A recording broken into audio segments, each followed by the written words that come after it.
Another day, another basketball stories na naman ang pagkikwentuhan natin. At ngayon nga ay ang pag-uusapan natin ang balitang may umalis na nga daw sa Los Angeles Lakers at ang balitang pagkuha ng Golden State Warriors kay Robert Williams III. Kasama nga sa mga teams na mas lumakas ngayong offseason ay ang Los Angeles Lakers na tuluyan ang nasolusyonan ang kanilang problema pagdating sa kanilang shooting, depensa at rebounding sa ilalim ng basket kasunod ng pagkakakuha nila sa kanilang mga bagong player na sina DeAndre Ayton,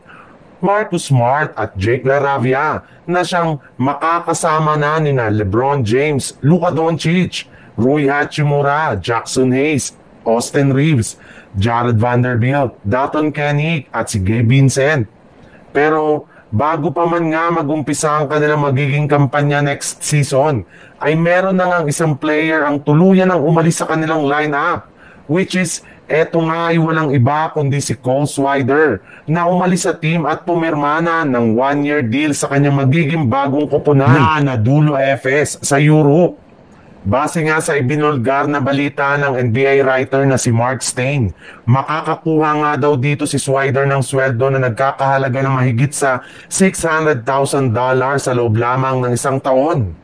Sa ibang balita naman, since nga hanggang ngayon ay hindi pa rin na-trade ng Golden State Warriors si Jonathan Kuminga ngayong offseason sa hindi nila pagkakaintindihan ng mga kupunan ng Phoenix Suns at Sacramento Kings, ay nakapos nga ang kanilang mga gagawin sanang move para mapakalakas ang kanilang lineup. At magagawa lang naman nga daw nila yan once na tuluyan na nilang maipamigay si Kuminga sa ibang team.